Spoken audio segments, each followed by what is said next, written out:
I'll be like, oh, I made this friend. They're great or whatever. And Todd will be like, who's this? And I'm like, no, it's my friend. And Todd's like, okay. He just kind of waits it out. He goes, okay. And then about 48 hours in, the drugs have worn off and I go, I can't stand this person. I can't get rid of them. I can't get rid of them. Who are my reps? Like, I'm paying 25% of my income to people. What are they doing? They're put butthole first. They're going butthole first in my Google search. Oh my God. I didn't know this was gonna happen. I've been listening to his meditations and I've been like, he's kind of talking about our ass a lot. But I wasn't like thinking about it. I'm like, this was like butt stuff for 7 days. Like, I was like, damn, Joe. I literally started calling him Daddy Joe so fast. I was like, Zaddy. I started thinking he was so hot. I was like, oh my God. Hi guys, welcome to Anniewood episode 141. It's me, your girl, Shamani, back from my 7-day meditation retreat. Can you tell? Is anything different? I'm Keegling. You'll find out about that later. Guys, this is a fun episode. I tell you all about my Joe Dispenza retreat I went on, a lot of things I learned, my new religious friends, and navigating how to be with a religious people when you are a foul-mouthed girl. But anyway, I have a lot of fun shows coming up. You know that I love to perform and I love to exchange energy with you guys. And I love to just laugh our butts off. He's going to have to edit that. Laugh our butts off. You can see me next. I have a show with Jiaoying Summers at the Ice House. We're going to be matchmaking people. It's going to be a really fun live show called Unhinged. That's August 5th. Grab tickets before it's sold out. Then I'm going to be at the Desert Ridge Improv in Phoenix, Arizona with my baby boy, Josh Potter. Todd's going to be with us too, and Randy. Sorry, Patrick. That's August 7th through 9th. And then I'm doing the Rialto Theater August 10th. That's in Tucson, Arizona. And one of my friends from the retreat's coming. I'm so excited. Then I'm coming to Bakersfield, where one of my new friends lives, August 23rd, to the Trembler Brewing Company one day. Then I have the next Anniewood and Friends, August 26th. I'm going to be in St. Louis at the Funny Bone, September 12th through 13th. I'm going to be in Calgary, September 25th and 27th. Seattle, I'm coming back October 3rd through 4th. And I'm coming to New Jersey to Uncle Vinny's. I'm coming to where my in-laws basically live, October 17th through 18th, and then Skankfest, baby, in November, Fort Worth, Texas, and Dallas, Texas in January. More tickets to come. Go to annielederman.com/shows. I can't wait to meet you.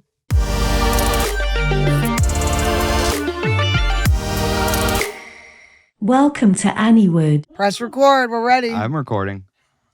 Oh, he's already recording? Okay. Here we go. Oh, shit. Wow, guys. I am back from a spiritual journey. We got to get the views up. How else are we going to get the views up? Can you imagine? Yeah. It's so easy. Can you guys imagine? No, I wake up every morning and I pray for the strength. I pray for the courage to not start a OnlyFans or a cult. The two easiest things I could do to get rich. I say, dear Lord, give me the strength. Give me the strength. And let me tell you, my 7-day meditation retreat is not helping. Not helping. You just look around and you go, nah, I could do this. I'm just I'm in the cult audience going, I gotta get up on that stage. I gotta get up on that cult stage. I don't want to be in the cult audience. I'll be in the cult stage. Oh, guys. Welcome to Anniewood. Have we started recording? We have, yeah. Thank God. I'm starving. I'm so hungry. Don't look at me because I said hungry, Randy. Don't look at me because I said hungry. Does we have any water for him? Jesus, Patrick. Okay, Patrick is now my dog sitter. And something has happened that's... You want your dog sitter to love your dog. You want your dog to love your dog sitter. There is a same-sex relationship going on. Oh my gosh. There is. I'm sorry. He's sending me. I'm at this retreat. I'm getting these videos. I'm going, whoa. Whoa, is this only pause? What is this? I should have to pay a subscription to see these videos. This is crazy. No, they love each other. It's so cute. But it is. You are a little bit like.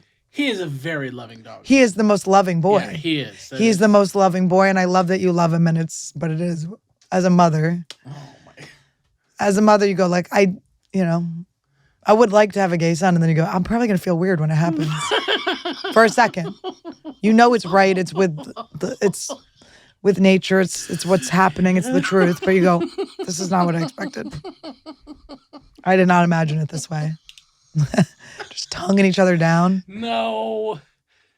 No, it's not sexual, but it's emotional. They're in an emotional relationship. He's not doing anything out of bounds. It's just they really love each other. And you go, Randy, it's me, your mom, the one you're supposed to miss. Hello. My ego as a dog mom is really. And Todd is still in. By the way, before Todd left, he's like, just don't mention him in. I must have said it. I must have said it 10,000 times on air. No, I've cut it out. You have? Yeah. Just bleep it. Who cares? Yeah.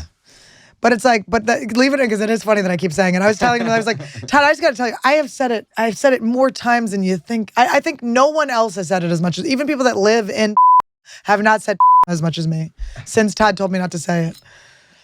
It's like that thing where, have you ever gotten a haircut? Well, you're boys, so it probably won't be the same for you. But sometimes I'll get a haircut and I'll be like, hey, don't cut it here. And then they just cut it exactly there. And you're like, what the hell? And they're like, their brains just didn't register. They just saw the thing.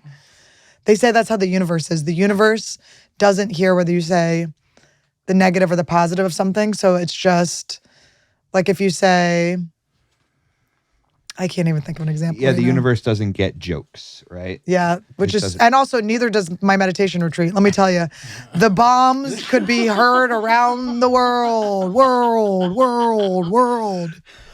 Whoo, I was bombing left and right. I was like, holy shit. But in my heart was crushing because I was like, these jokes are so good. So I would go to another group because there were so many, there was 1,900 people. I went to a Joe Dispenza meditation retreat for 7 days. There were so many different groups. There were 1,900 people there.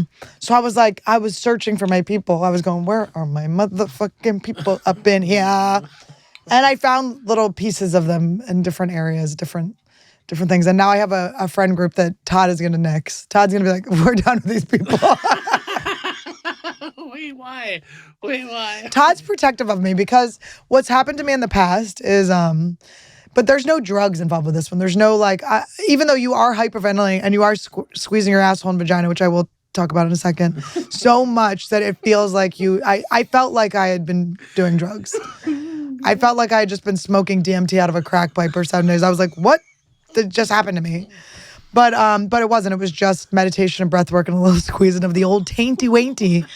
And holy hell, there was just so much stuff happened. I don't even know where to begin. I was trying to have ChatGPT help me figure this out, and even Chat didn't know what to do. But it's just so much happened. And but anyway, I was trying to find my people. But you're saying Todd gets protective. Well, he gets protective, yeah. So sometimes when I come back from ayahuasca retreats, I'll be like, oh, I made this friend. They're great or whatever. And Todd will be like, who's this? And I'm like, no, it's my friend. And Todd's like, okay. He just kind of waits it out. He goes, okay. And then about 48 hours in, the drugs have worn off. And I go, I can't stand this fucking person. I can't get rid of them. But it has not been this way. I'm being very paced with my new friendships. I'm being I'm in a friendship throuple of accountability with two people. And we did get in a little bit of a fight. I'm not gonna lie, we got in a little bit of a fight. There were some tears earlier today. Is that weird? It's intense. It's weird when you meet people on like a spiritual, we have nothing in common. And I'm so used to being in groups of people where we agree that we're gonna like tell jokes and be funny and push boundaries and stuff. And going to a spiritual retreat, everyone was so serious. My friend Mitch, I meet my friend Mitch the first day. He's from the same neighborhood. He's like 15, maybe almost 20 years older than me. But he grew up in my same neighborhood. So that was like a fun connection. And we just got along. And he lives in Colorado. So he was leaving and staying at his own house. He wasn't staying in the place. So he went home and he was like looking at the internet. And he's like, oh, I looked up some of your comedy. I went, oh, really? What did you see? He goes, I saw your joke about your asshole. And I was like, oh my God. I'm like, here it's not weird for me to be talking about my asshole because we're in but I'm like, you're like, and he's going home after like a 5.5 hour meditation retreat. And it's just me being like, have you ever looked at your asshole in the mirror? I'm about to get canceled because that shit's in blackface. You're like, that's what you saw? And then I started to be like, oh my God, like I never think about what is it like for people when they're just like, they just Google my name. That was the first thing that came up. Some weird thing I said about having a weird asshole. It's like, oh my God. This guy I just met could have been about my relationship or my parents. It was about my fucking butthole. I'm like, who is in charge of this? I'm like, who are my reps? Like, I'm paying 25% of my income to people. What are they doing? They're put butthole first. They're going butthole first in my Google search. Oh my God. Got so embarrassed. And then I made friends with this Mormon guy. And it's like, am I supposed to be friends with a Mormon? I don't know. The Lord put me next to him. I don't know. We got in a fight. I was bombing left and right, but it was fun. But then I had some good ones. So basically, and also one girl came up to me, she's like, oh yeah, I think I recognize you. Are you the one that like talks about sex all the time? And I'm like, what? That's your interpretation? I'm like, what? I'm like, talking about sex is how you were born, bitch. You're sex. You're just jizz wandering around. I'm crazy for talking about it every once in a while. Not even that much, I would say. And then we're going to they're giving us all these lectures. They have these scientists, they're like explaining stuff to us. And at one point, Joe Dispenza puts this has the scientist come on and he's showing like the brain. And so one of the exercises that you do is you squeeze your perineum, and which is your asshole and your pussy, and it's your taint. You squeeze your taint. Okay, you squish it together, and then you like tighten your stomach, and you go and you go like this, and you put your things back. Don't show. Oh my God, that's disgusting. He was talking to us about this. He's talking to me about this. I'm dirty. I talk about sex. Our guru was saying, squeeze your shit. I came back, my pussy's tight as hell. Todd's gonna be like, maybe you should go to another retreat. Who knew on my 42nd birthday I'd have the tightest vagina I've ever had, because I've been 7 days straight of just squeezing my pussy together. But just been in a full Kegel for an entire week. So then you do it, and then you're supposed to breathe in and pull up the energy. This is like a Kundalini thing too. The cervical spinal fluid. I know that because it's CSF, which was the acronym for my college, CSF, College of Santa Fe. So anyway, so you shoot up the College of Santa Fe up your spine, and then it's supposed to go to your pineal gland, which is in the center of your head, okay? And they dissected the brain, and it looks like a fucking clit. It's your brain clit, okay? And when you shoot that stuff up, you're supposed to pump it into the clit. And people were orgasming. People were going, oh! Not me. Felt like college. I felt like I was at CSF all over again. The only one not having coming. Wait. I'm going, what the hell is this? Wait, why weren't you coming?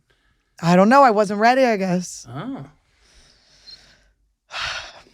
Probably childhood trauma. No, I honestly think because I was doing ketamine before I went. You were supposed to not do drugs for 30 days before, but I've never read an email in my life. I just show up at things and go, oh, I was supposed to do that. Did you know ayahuasca, you're supposed to do a whole diet? I was like eating bacon. They're like, oh my God. I came in like chewing beef jerky. They're like, whoa, you're supposed to not have this for 60 days. I was like, what? I was just like eating. I was just doing like the carnivore diet. I was like, I'm not supposed to be eating meat. Okay. But anyway, so I didn't read the email. And so you weren't supposed to do drugs, but the ketamine was helping me with my cluster headaches. So I think maybe I kind of like blasted out. And also they said fluoride in your toothpaste calcifies around your pineal gland. So I switched to Tom's of Maine, which is a nightmare. Why? Because it's hippie, nasty bullshit. It's like I'm gonna start using twigs instead of I'm turning into something's happening. I mean, your outfit and then having Tom's. Hold on. Hat? Shh. That's a reveal. How dare you? Divine timing. All right, I guess it's time to reveal. No, wait, I can't. I have a better non-fluoride toothpaste for you. Okay, good, because Tom's is really letting me down. Yeah, it's my mom got it for me actually. What if like Todd comes back and he's like, no, and he's like, I'm done with you, bitch. I am excited. It's like we have to reintroduce ourselves. I've never been this away from him for this long. This is crazy. My honey, my sweetheart. I was telling Todd I want him to come to the next Joe Dispenza retreat with me. And he was like, I can't. I was like, come on. I was like thinking about like, I can't imagine him there. I honestly can't. Todd is like an evolved, solid person. I could see him maybe doing like mushrooms with me or doing something, but I don't know. Even though I think he might like it, but he's just not he's not like a group think person. And he was like, I can't go. And I actually love that about him. I think it's nice that I go on my things and I come back and then he's there to kind of deprogram me so I don't become like a full cult member. Like he does. He pulls me back. Hopefully I get to stay friends with my friends because I do like them, but he might be like, geek, geek. So I was like, why won't you come? He was like, I'm not gonna like the people there, and then I'm gonna be thinking bad thoughts about them, and then they're gonna show up with like a broken leg, and I'm gonna be like, I manifested that. It's like Carrie. It's like the end of Carrie. He's just like so powerful. Todd's so powerful, just thinking the worst things. Everyone's getting beheaded and shit. Everything's catching on fire. I will be honest, there was some nasty breath around me at that retreat. There was some nasty breath. But then also you're not supposed to wear like perfumes or anything. And the lady next to me that was like having, for a 5.5 hour meditation, I sat for, guys, anything's possible. You're ADD queen, the queen of the distractions. Barely know where I am now.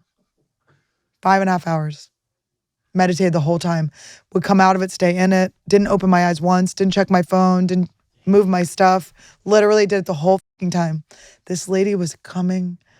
I felt like I was in that scene in When Harry Met Sally, where I was like, can I have what she's having? I'm going, what the we're having different experiences. She's screaming. She's convulsing.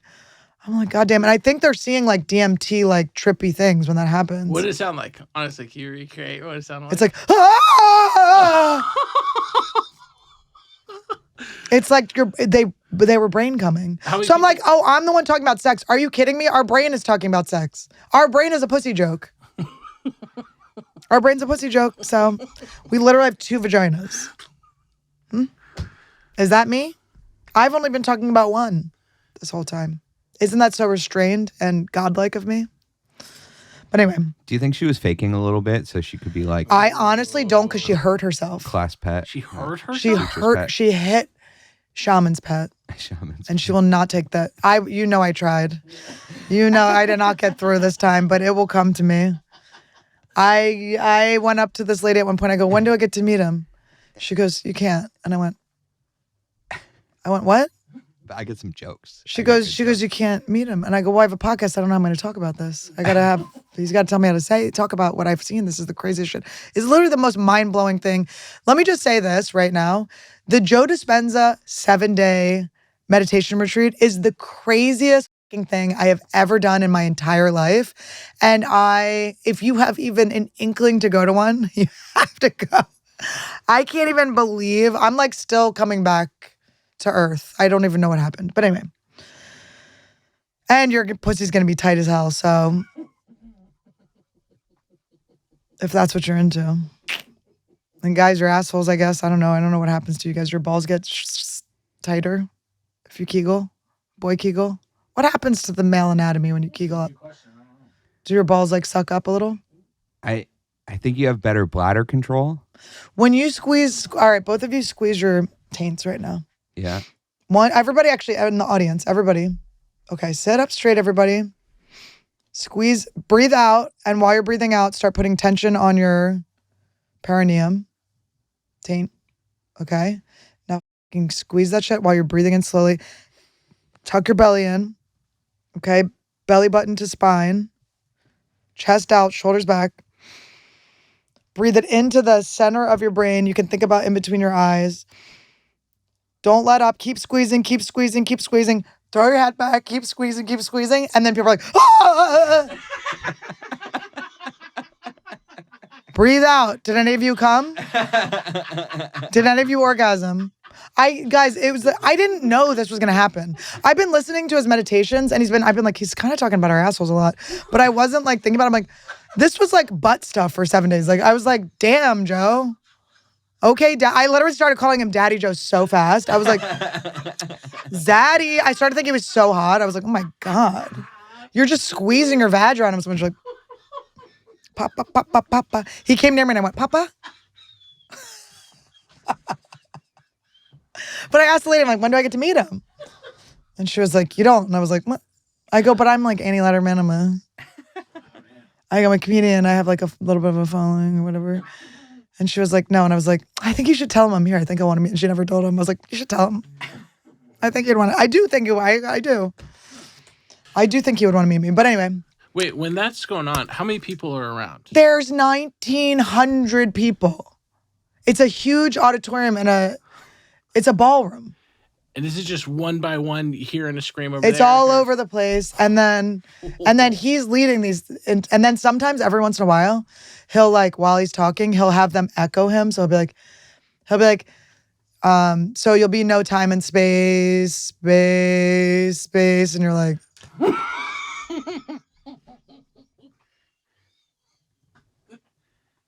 I just come back, I have Joe Dispenza like tattooed on my taint. He's like, squeeze your Joe Dispenza tattoo. Squeeze your Joe Dispenza tattoo. But I was like, I was very skeptical at first. Like I was like, what is this? I was like, didn't trust him. I was like, I don't trust straight men. You know, this is what we're working on. By like day 3, I was like, I love this man. I love him. He got me. He got me, baby. But he was so cute. And his son was there. And he was like, one time, like his son was up on like a picture. And he just went like this. It was the cutest thing ever. He went to the picture of his son. But anyway, so they were showing the pineal gland. And they were talking about how it looks like a vagina. And I was like going up to people. And I was like, do you think Dr. Joe gets like pineal gland pics in his DMs? Ladies are like,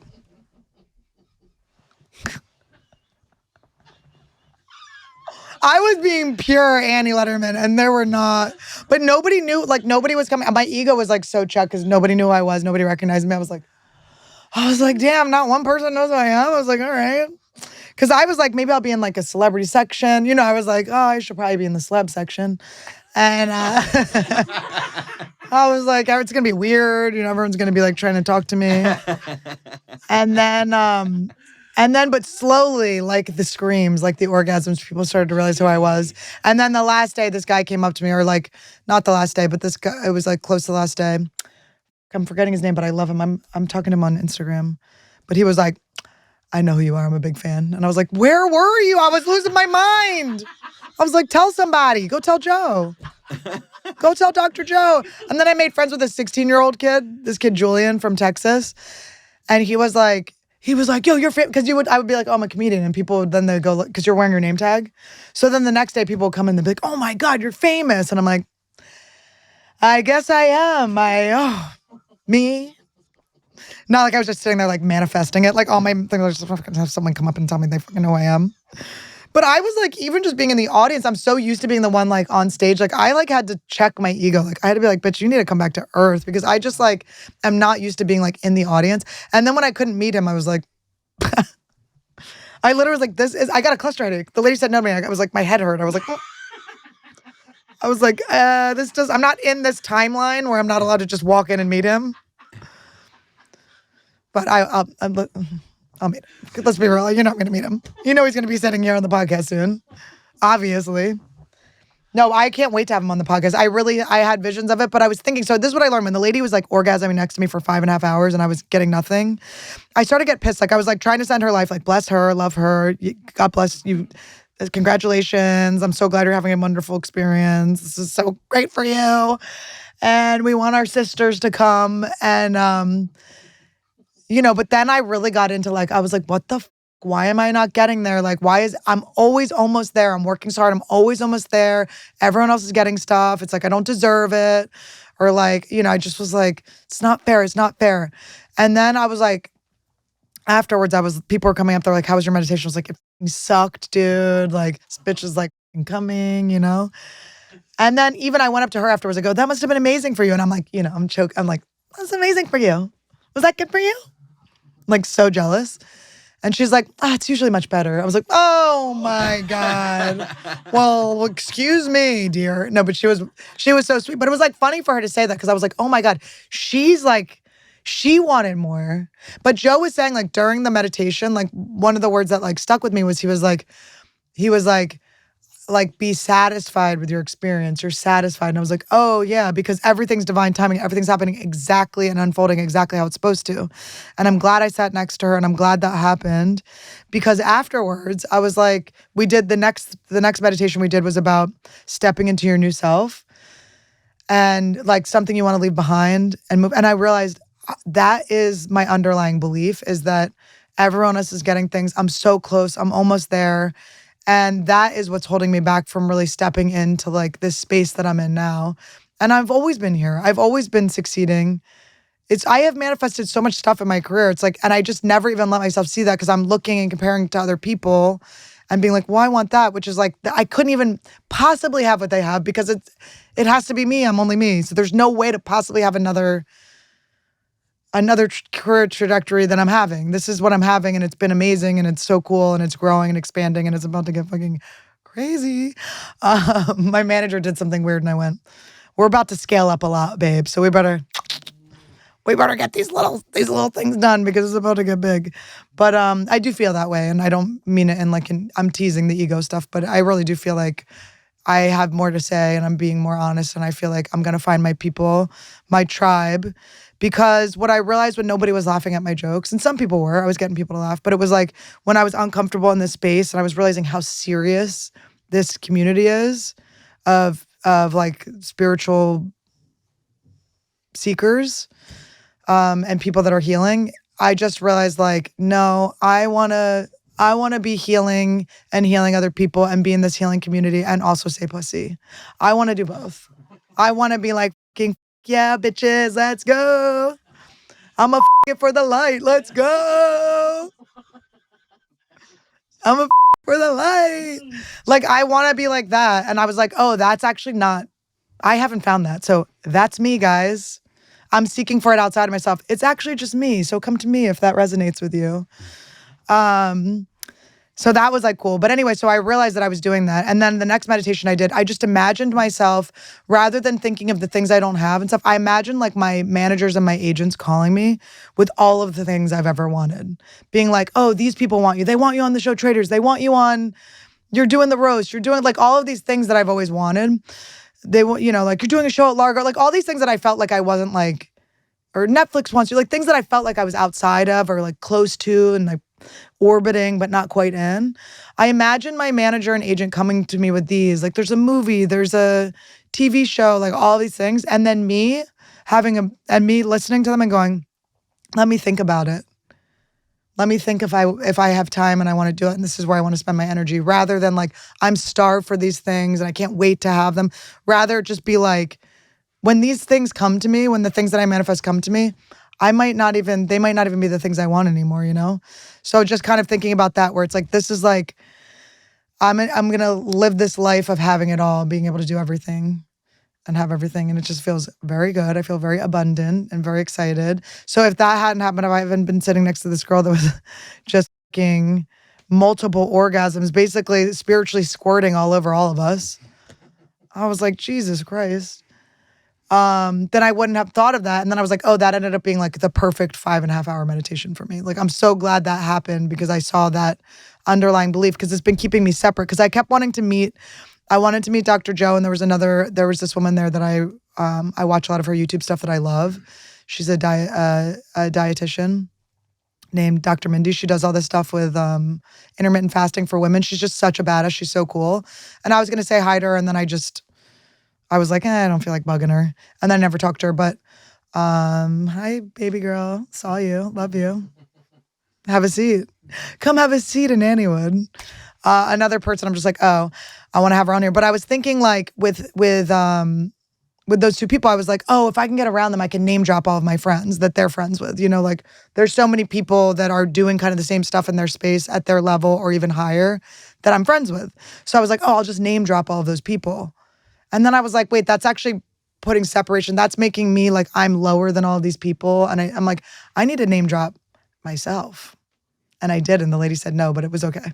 I was like, but I'm Annie Lederman. She was like, this means nothing to me. And I was like, oh. I was like, well, I'll go lay on the cement and get this cluster headache out real quick. And see you next time. But then I looked at her, because it actually reminds me of when Chappelle was here. Chappelle was here he did a show and then he had a party up in the back bar here. And they had the security guard that was watching the door, this woman. And she wouldn't let me in. And I went, no, I'm allowed in. And she's like, no, you can't come in. And I went, I don't mean to be like weird, but this is like my house. We're at the Comedy Store. Did I say that? We're at the Comedy Store. I went, but we're at my house. And that's one of my rooms. And I want to go in it. And those are all my friends and family members in there. And I want to go in the room. And she was like so mad at me for saying it was my house. She was like, Dave rented it. I'm like, Dave, then have him come out and tell me I'm not allowed in. Have Chappelle come tell me I'm not allowed in because this is you not letting me in. This has nothing to do with Dave Chappelle. He would let me in. And she was like, how dare you say it's your house? So then I went and got the manager at the time. And he came over to her and he went, it's her house. You have to let her in. And I was like,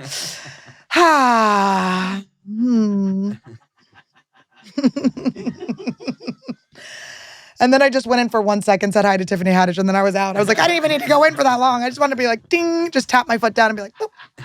But I do feel like that, and I know that's like ego and being like cocky and stuff. But on a deeper level, I do feel like I belong everywhere, and I hope everyone else should feel that way too, if they're vibing correctly, not being weird.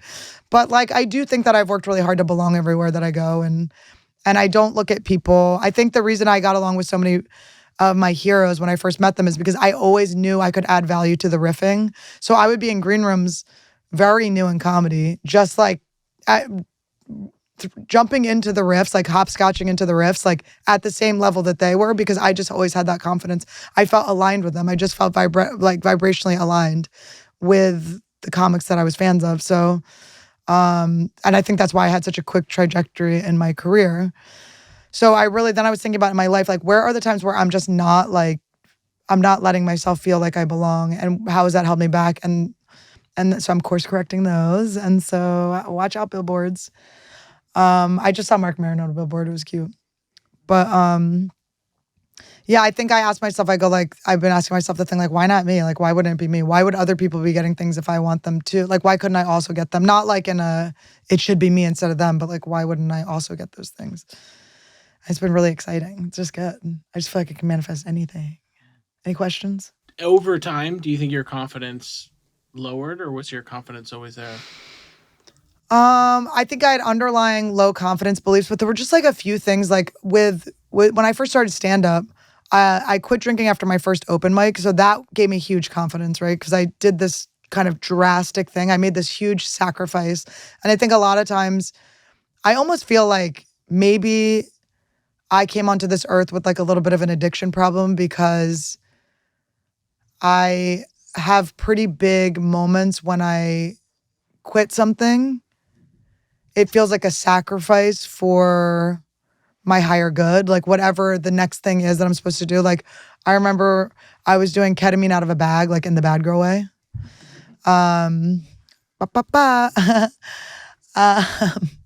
My doctor that gave me that had 2 eyes at the end of her name. So, the doctor's also a stripper. Anyway, so I remember I was doing it and I was abusing it, and I was having a kind of like a problem with it.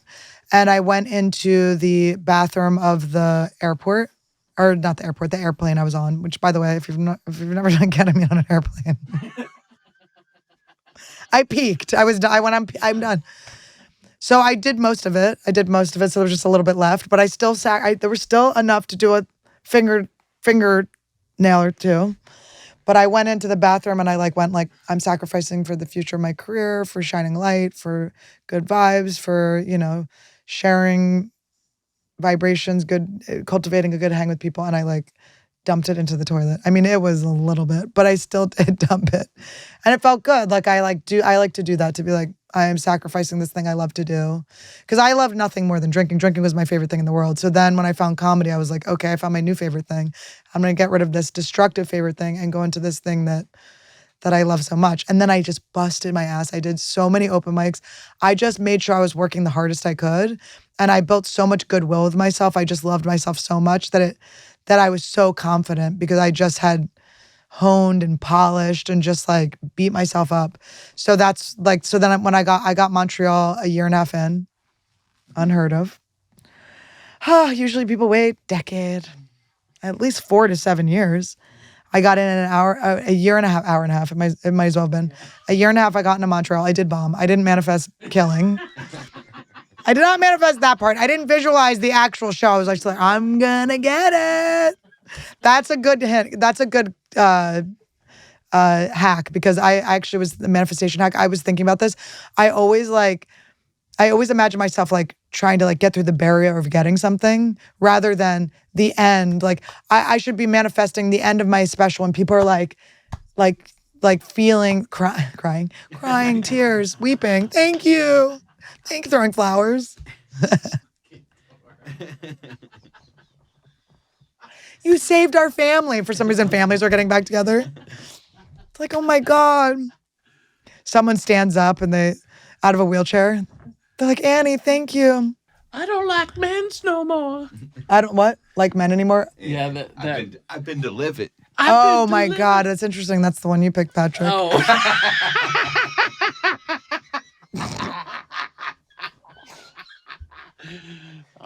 Oh, that's so cute. Yeah. Those little camps. Did you ever go to a camp? No. Or were you getting your post-camp or pre-camp? You fucker.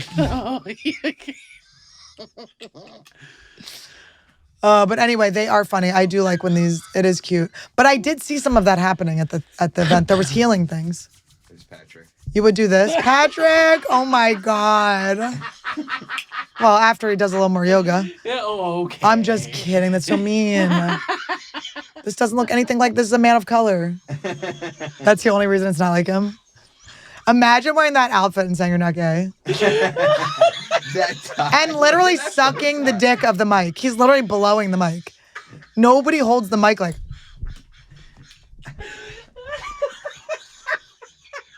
Oh, it's so sad. It's so cute and sad. Little gay boys trying not to be gay. I'm like, don't you think that God, can I just say this to anyone that's in the closet that might be in the room? Don't you think that God, if God is this all-being power, this beautiful light and love, don't you think he would just want to tear his fucking chest open and shine love and light on your gay ass? Don't you think he'd be so happy for you to love who you love and be with who you're with? Like, why would God be homophobic? That's so crazy to me. And he made you gay?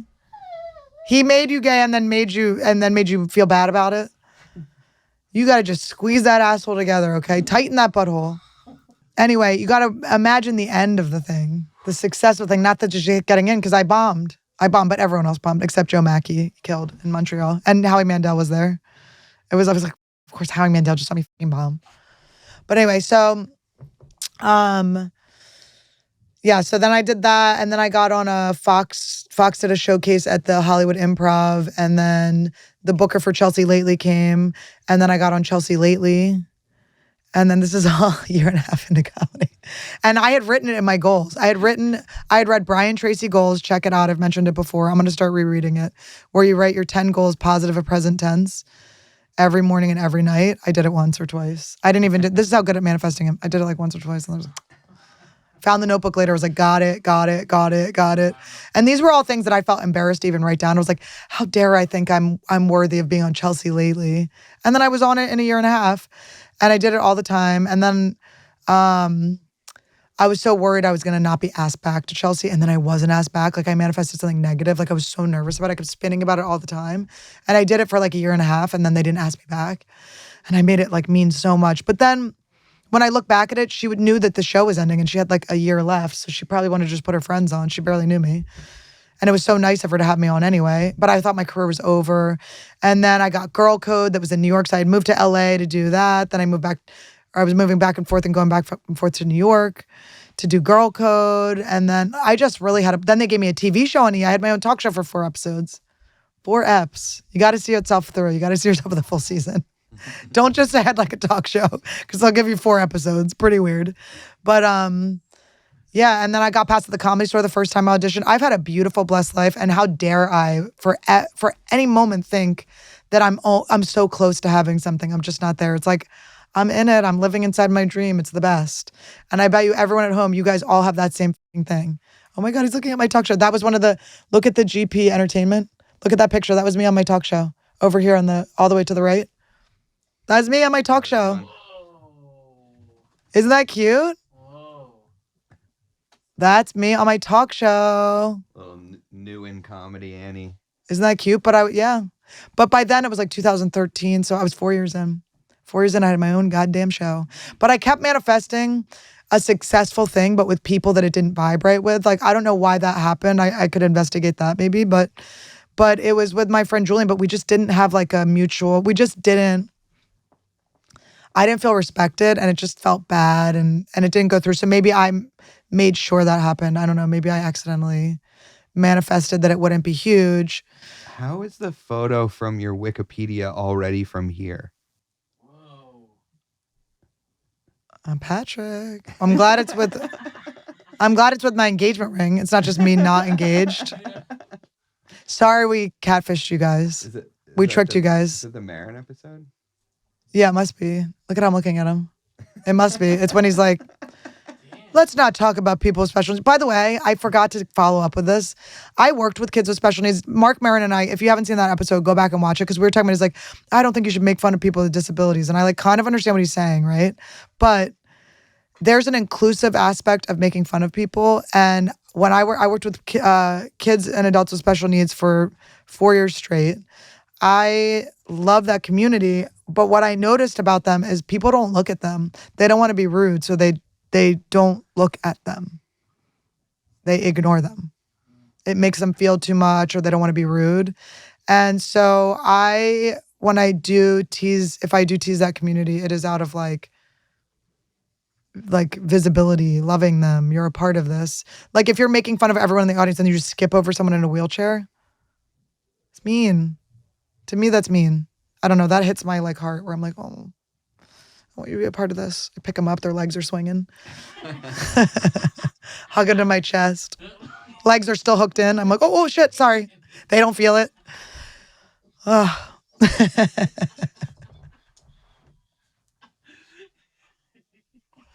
I still talk to the family and the kid of one of my campers. He's like probably 90 years old at this point. He's a full grown up. I still talk to him. I love them. Not that, I mean, I can't say I love a whole community, but I do love most of them. There's a few of them that have a little bit of a weird thing, but I love them anyway. Self-stimulating. When I started working with kids with special needs, we had to have a whole seminar on self-stimulation. And you don't stop them when they start jerking off. You just put up, like, we had changing mats. We put them out on these like changing mats. Remember the mats from like gym class? So we had to change it. That's what we would change them on. But then when they were like, when they start self-stimming, we would put them up as like buried, like we would like give them privacy. Block them in. Yeah. Block them in, and then we'd start beating them up now. Yeah, you start yelling at them. Loser. Oh my God, they were so cute. That was really one of the best jobs of my life. I loved that job. That was so cute. But what a gift it is. If you've never worked with the special population, get your ass out there. There are organizations everywhere you can do it. There's one, Best Buddies. That's mostly kids with Down syndrome. It's so fun. It's just like, they're so sweet. I don't want to say all of them are sweet. Some people are not sweet, but in general, it's a lovely experience. It's very cute. But anyway, back to me and my dick jokes. What else about this fucking retreat? Oh my God. I can't believe I got in a fight with my Mormon friend. We made up though. It feels important. What it was felt the like fight about? I said like an off-color joke that bombed, but I knew it, and I learned, like I like checked felt it bomb. It was like in a group of people I just met him, and then it was this group of like girls and guys that he was friends with, but I didn't know them. And I said a joke that was like, would have killed here. Where is my dog? I forgot I had a dog. Patrick started dog sitting. I don't remember I have a dog. I heard him. Did he get trapped somewhere? It's so funny. Randy does this thing where he like pretends to be trapped in a place where he can obviously get out of it, and barks and wants you to pick him up. Get over here. Randy, come to mama. Come to mama. Come here. Come here. Play with your bag like a toy. Give me this.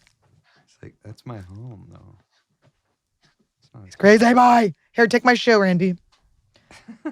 He's the only one that gets to be the foot fetish boy. Oh, those are cute. You guys boning up? Boning up, guys. Look at that. A little pink ones around your, my little foot pussy, my little pink foot pussy. We're squeezing our perineums Oh, over you're going to squeeze you're getting your spinal fluids shooting right up there, huh? Wait, let me get them both out. We're going to get views on this one. Oh, look.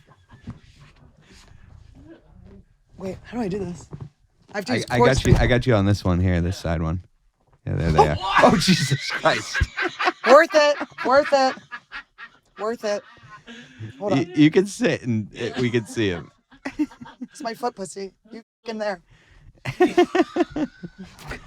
Down to the perineum. Oh, that was like hard. Whew. My abs were not ready for that. Holy shit. I'm learning gymnastics. I learned so much in this thing. Oh, my Randy got boy. worried.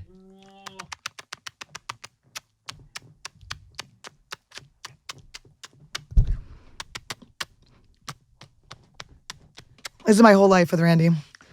He is a cute guy. He's so cute. He's so sweet. From a distance, he looks like kind of a little rat dog. But From a distance, Lee is getting fired. He just got the gig. From a distance, Lee will be out of the Comedy Store because this is my house and I'm about to get you fired from your whole job. You get a new job. Literally, you have to move back to your fucking hometown, you little bitch, and your stinky breath with your shitty toothpaste. Lee's done in this town. You'll never work again, Lee. You Anyway, love and light, guys. We don't hang on to negativity and we don't.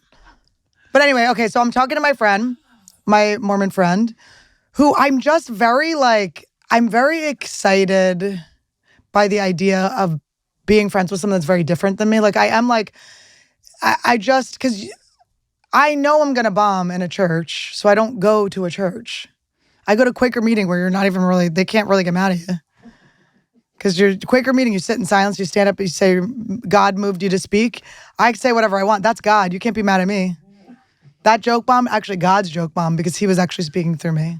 That was not my joke. But yeah, so I am like, it is like, it does feel like cool to be making friends with people where you connect on a different level and then like your outside world packaging, it doesn't match at all. So it's like navigating that. And then like I was even saying to them today, to my two friends, I was like, I don't know. I'm going to try to stay in this, but I may dip, like, I don't know. I don't know. But I like it. It's fun. We like meditate together and it feels like more powerful. But, and you get to be held accountable. I'm going to have to put this back on in a second. Oh, God. A shaman with a spray tan. Have you ever seen anything like it? Have you ever? I saw this lady on Instagram who's like, she's in her 50s and she lost a bunch of weight recently. She got in shape, not from Ozempic. Me? You too. Well, I porked it back on, babe. I porked it back on. That's why I'm back, baby. I have porked it. I'm half pork. But that's good. From poke to half porked. That's not bad. So anyway, so this woman had lost a bunch of weight and she had like just glammed up. Like she started like dressing really sexy. She was getting spray tan. She was getting her eyelashes done. She was getting her hair dyed. And she looked really gorgeous. She was wearing these like really slutty outfits. And then she said she didn't feel good about herself. Like she got this body she wanted. She got this look she wanted. And she was getting Botox and filler. And then she was like, I just wasn't happy. So she's doing a social experiment with herself where for a year she's doing nothing for her looks. She's not dyeing her hair. She stopped doing Botox. She stopped doing filler. She wears baggy clothes, no makeup. And it looks very different. Like it's very different. And she's struggling with it. But she's being very honest. I don't even save it and I didn't even follow her. I wish I had, but she's doing this and she's just like not feeling better. And so that was my sign to get a spray tan. So then when I got a spray tan, I was like, okay, they do work. They do make us feel better. I was like, I want to stay in the it's not even the male gaze. I just like having my like costume, like half of this thing I had my extensions in. I'm like at a meditation retreat, like I would dress like regular, like me with my hair back and stuff. And then every once in a while I'd come out and people like, oh, and I'm like, the persona's back. Do I sound like a man? The persona's back. I sound trans. It's okay. We love the trans. You can take that one, Patrick. I'm already in trouble. You're not in trouble. Nobody's ever in trouble. Nobody's ever in trouble. But anyway, so they were sitting down. I came into their meal and with all the people I didn't know. And I just made some off-color joke. It was something like dirty or whatever. And it bombed. And so I went, okay, I'm not going to make jokes like that again. I learned. Lesson learned. And then whatever, never thought about it again. Continue being friends with not anyone else. Oh, actually, no, my friend Travis Lee was in there. Travis Lee, what's up? He owns a parkour gym in Colorado. He's very cool. How funny is that to own a parkour gym? Not hilarious? He's one of those people that does parkour. I mean, he's just like a parkour guy. He's not Asian, but all his friends are. And his last name is.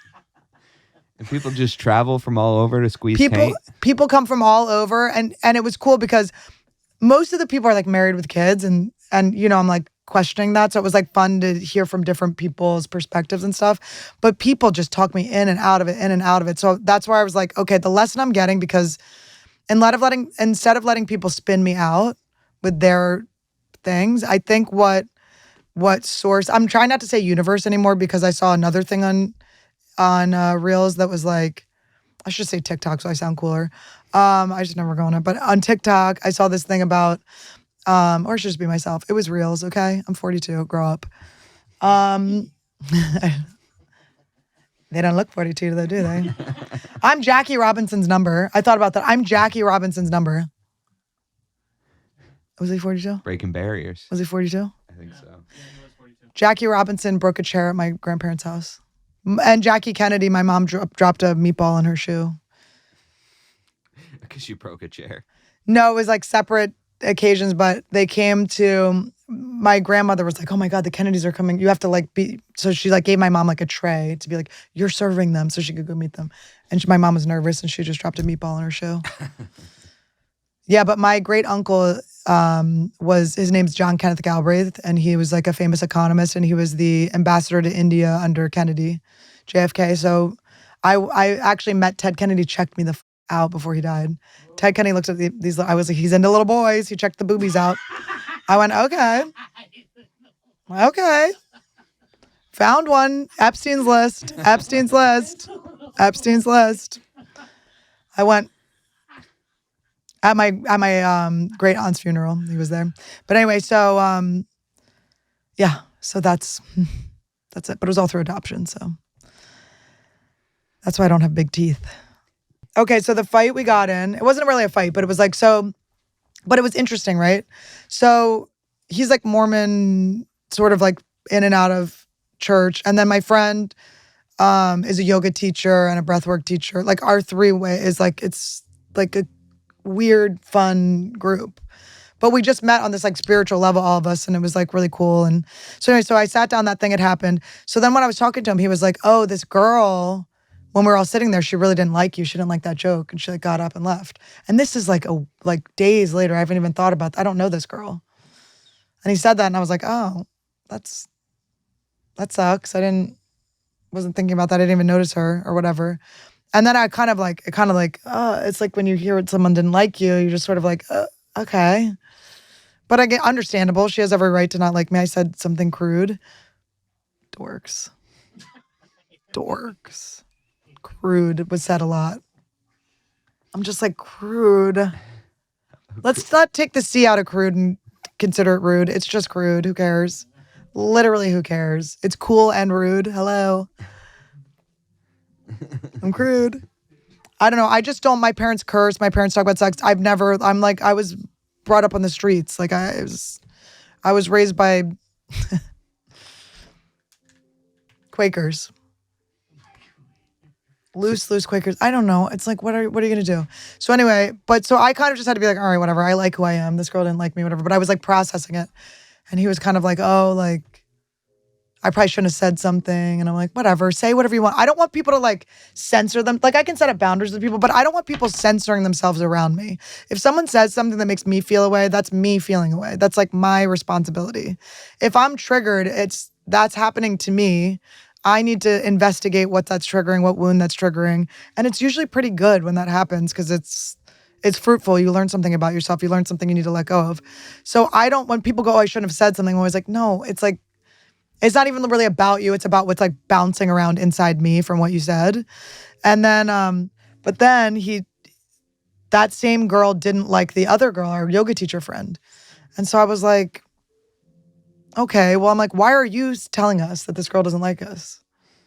You know, so I started to be like, why are you bringing this up? Like, we're not like talking bad about this girl. We don't have a problem with this girl. If she has a problem with us, it never needed to come back to us. And then basically what we got into was he said to me like, well, I was like, I just wanted you to know how she felt about that joke because maybe you could learn from it. And that like kind of like got me because I was like, learn from it. Like I learned from it. I was like, you're getting like kind of preachy. Like now you're getting like, this is why I don't really like hang out with religious people because I like that you're religious. I like that you say like gentlemen and gals when you talk about people. I think that's like really cool that you talk like, I don't have like, I'm not judging you doing that, but like I say like bitches and shit like that. Like, sorry, I do. Like that's my language. And I'm not offended by what you're doing, but you being offended, like that makes me feel like you're telling me I'm bad and I need to like change and get better. And I want to evolve and be a better person. And obviously I can read a room better, but I read the room. I never said anything like that again. I saw that it bombed. I learned my lesson. I didn't do anything again. And he was like, well, maybe it hurt me a little bit when you said that. I go, okay, well, you're my friend. So I care about whether that hurt your feelings, but I don't know her. So you're just bringing, anyway, all of this happened. And I just got like really wounded by it. And I was thinking about it. And it's just this like, it's this core wound I have of being like called too much or being like misunderstood or like, just like, I just like who I am. And I've had so many people be like, oh, Annie, you know, like I kind of react to you when you do it. It's like funny, but sometimes like, what am I doing? I'm just telling, to me, the truth is cool and funny and dirty stuff is true. And that's how I am. I'm not a person that feels like I need to act a certain way so people think I'm proper. Like I don't look for that in other people. But if they do it, I'm fine with it. But anyway, it was just like feeling judged and feeling like I couldn't be myself. But like we talked and he understood that. And it was actually felt really like kind of powerful, the whole conversation. And it was like, I'm grateful for it because it showed me that. But ChatGPT was like crushing it. It was like, this is why you're feeling this way. Hold on, let me see what chat said. I do just want to interject. You might be able to the It's okay if you can hear. No, yeah, to the listener, I just want to point out that we're right underneath the original room. You guys, we're in it. We're in the comedy store. So we're in the basement that I plucked Todd out of. Guys, you could win Emmys soon. You could be winning Emmys soon. Yeah. Todd and my twin brother both have Emmys. And my ex-boyfriend who I had to release and forgive. But that's the piano you're hearing. That's the piano.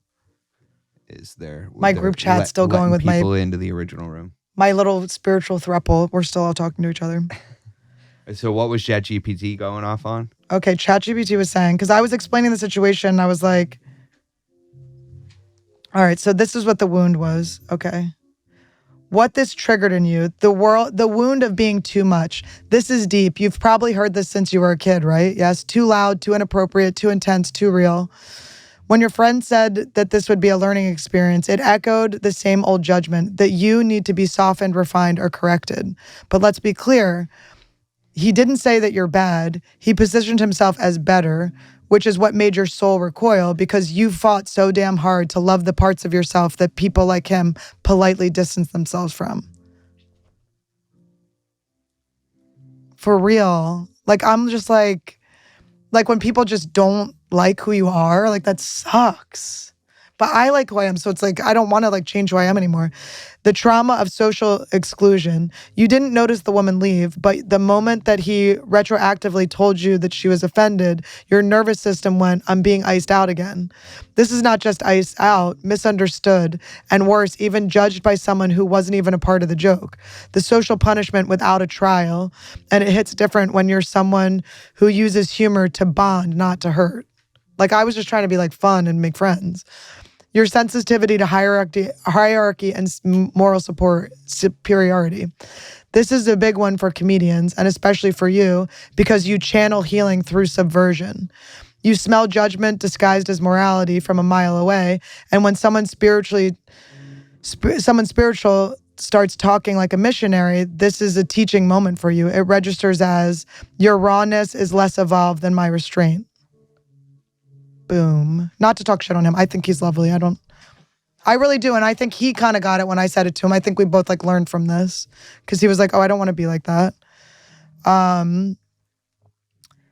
Anyway, I don't want to be like, I'm not even judging him, but anything, it says, if anything, your ability to play in the shadows is what makes you divine.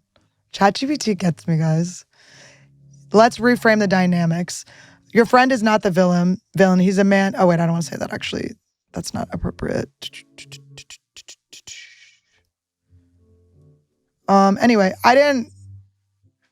this was good for me. This whole experience was very good. I'm glad this happened, but it happened right before the podcast. And I was like, I don't know how to talk about it because I'm very much like conscious now because I've gotten in some shit from telling stories about people when they're not here, even when I don't say their names and stuff. So I want to be very like fair because I'm the only one telling this story.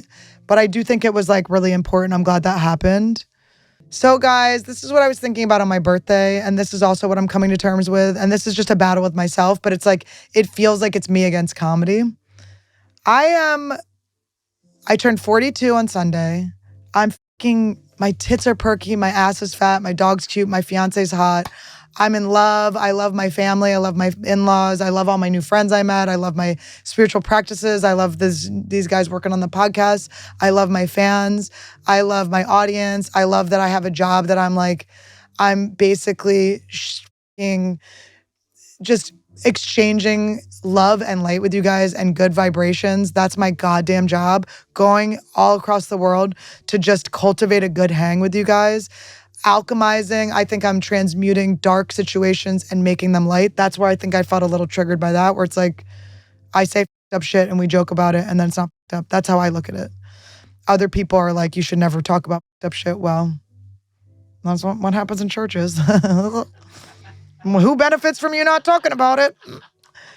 Anyway, so yeah, I just was thinking about I love my fucking life. And I feel like I, somewhere along the line, felt like I can't express this. I have to keep this as a fucking secret. Because in comedy, we're supposed to talk about all the things we hate and the things that suck and our take on shitty things.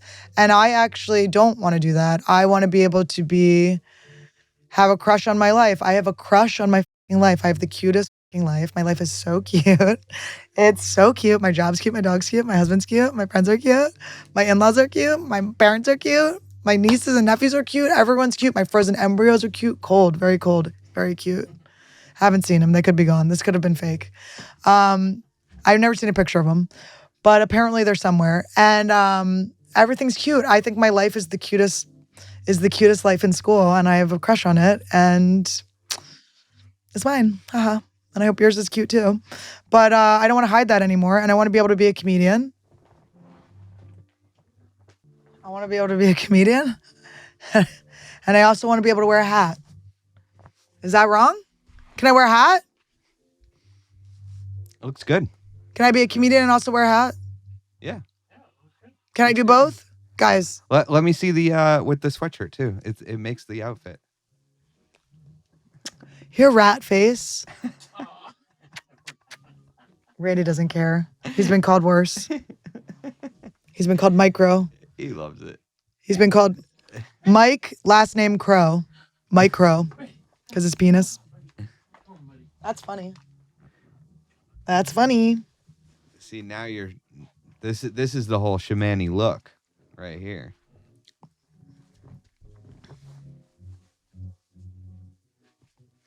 I got this shit on purpose. There you go.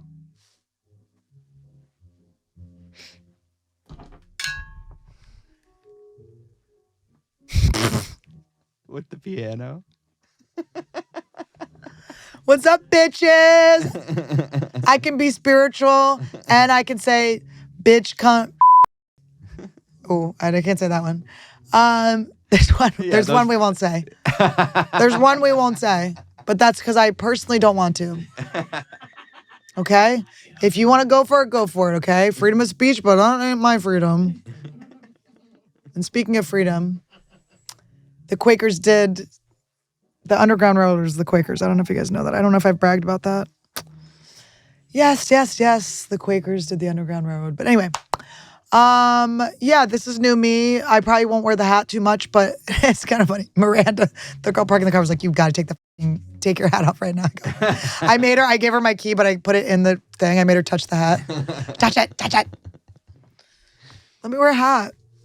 Can I just, but it's like, because I've made fun of people in hats. But it is make funable. You can wear it on stage? Never. And also, I'm not going to wear it at a comedy club because I know what happens. But I would make fun of anyone wearing this hat. But it's fun to be made fun of. It feels good. It's cute. So anyway, here's to another episode of Poking the Shadow. That's my alt name for this. Poking the Shadow is my alt name for Anniewood. Don't you think it? Because I do. That's what I do. I just poke the shadow. I like it. But this was fun. I would go to Joe Dispenza if you want. There was a whole nother thing. I saw another shaman. I got another shaman. So many shamans. I have I'm not even kidding, maybe 69 shamans. 420 or 69. Those are the only numbers I acknowledge. Okay? All right, this was really fun. Thanks, guys. Anniewood's gonna save the world.